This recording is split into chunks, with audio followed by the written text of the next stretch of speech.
¿Qué son los flujos de fondo?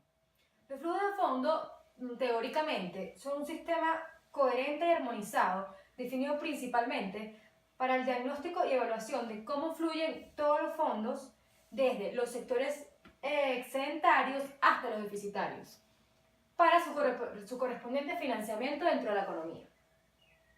Bueno, dicho más explicado y más coloquial, es un sistema donde nos muestra cómo van los fondos desde la gente que deposita, la gente que tiene excelente dinero, que deposita en el banco,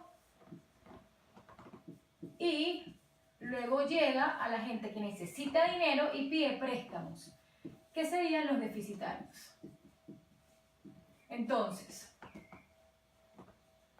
¿qué pasa? Estos préstamos, este ahorro, por así decirlo, se transforma en inversión.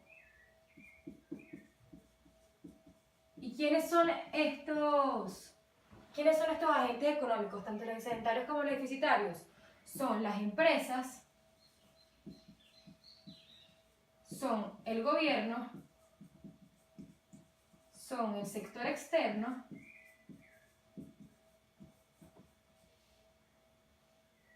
y son los hogares.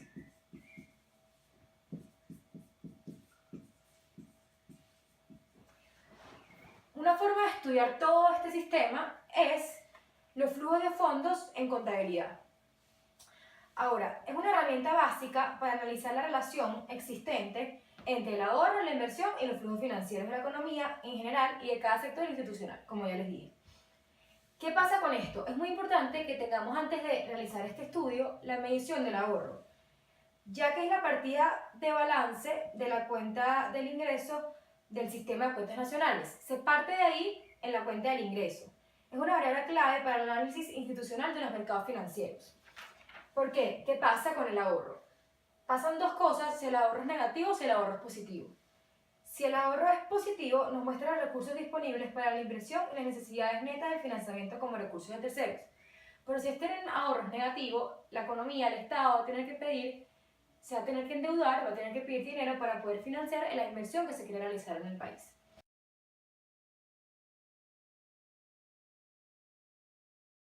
Hablemos ahora de los objetivos del flujo de fondos.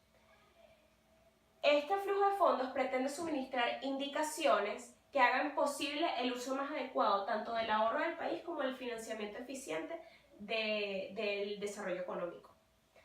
Esto engloba unas metas generales de un variado y nutrido conjuntos para determinar metas concretas. El estudio del fluir de fondos ayuda a la comunidad financiera para que pueda proceder al mecanismo del mercado de valores y de la canalización de los ahorros, de modo que la función de intermediación financiera se lleva a cabo con mayor facilidad y confianza, como resultado de un amplio conocimiento de las fuentes y usos alternativos de los fondos.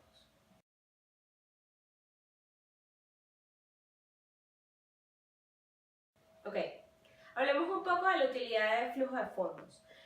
En primer lugar, tenemos que el sistema de flujo de fondos constituye una fuente bastante útil para los que adoptan decisiones de políticas económicas y realizan estudios económicos. Por otro lado, sirve para analizar la relación entre el ahorro, la inversión y flujos financieros de la economía en general y de cada sector institucional. El flujo de fondos facilita el seguimiento y evaluación de las políticas adoptadas y verifica si los resultados observados están acordes con lo que se había planteado anteriormente. Permite determinar cómo las decisiones financieras de los sectores institucionales influyen sobre el comportamiento de los agregados monetarios y financieros. Igualmente, puede ser empleada en proyectos de modelos de la economía, así como de la formulación y evaluación de proyectos financieros. Y sirve de gran utilidad para el estudio sobre el desarrollo a largo plazo del sistema financiero para proporcionar información sobre los mercados monetarios de capitales.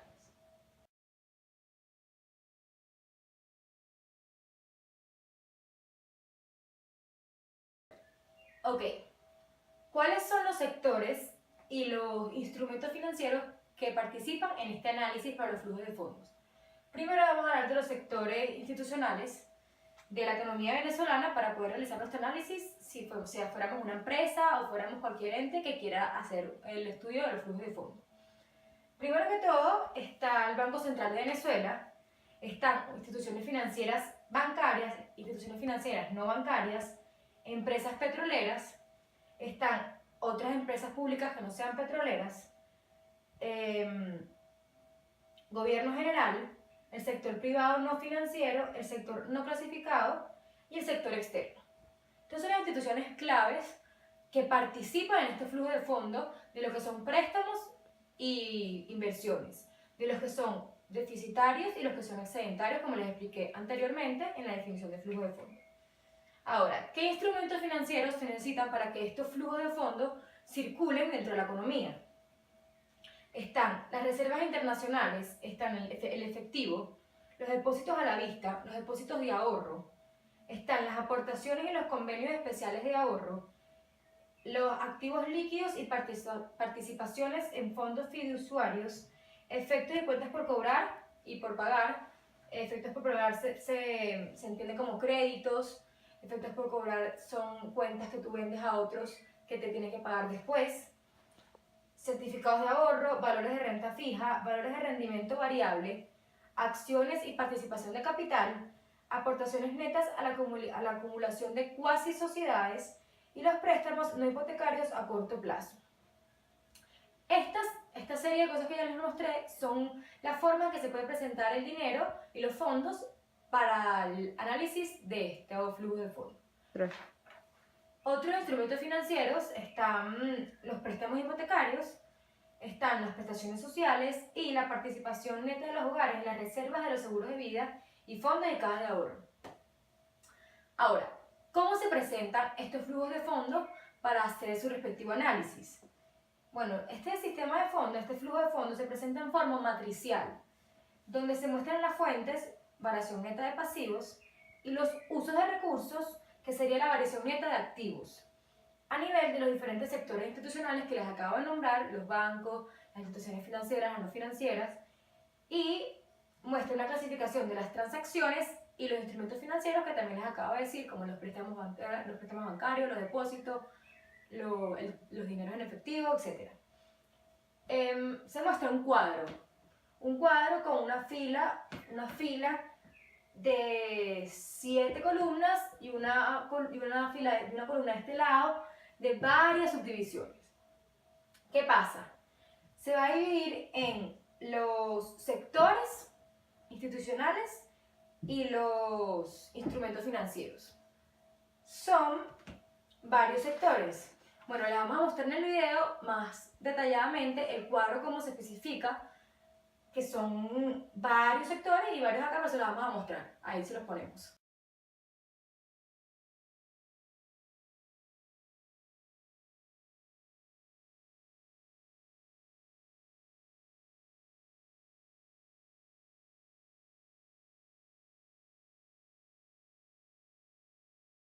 Un dato importante para poder saberse mejor este sistema matricial de flujo de fondos es que en la parte de los sectores, en los hogares, en la economía interna, en las sociedades no financieras públicas, las no financieras privadas, sociedades financieras normales, en todos esos sectores siempre se van a repetir estos instrumentos: el oro monetario, el dinero legal y depósitos, valores distintos de acciones, los préstamos, las acciones y otras acciones de capital, las reservas técnicas de seguros y las otras cuentas por cobrar y pagar.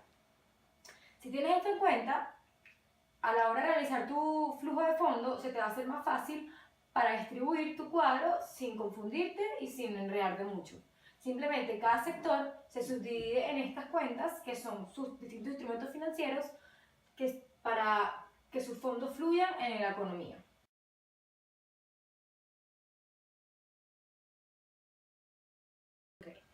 Para nosotros los economistas también nos hacemos la pregunta de cuál es la relación entre el flujo de fondos y la política económica. Existen problemas comunes e interrogantes que a la hora de hacer política económica nos tenemos que preguntar. La número 1 es: ¿serán adecuadas las reservas de divisas? ¿Cómo se financiará el déficit del gobierno central? ¿Cómo y quién financiará las grandes sociedades no financieras públicas?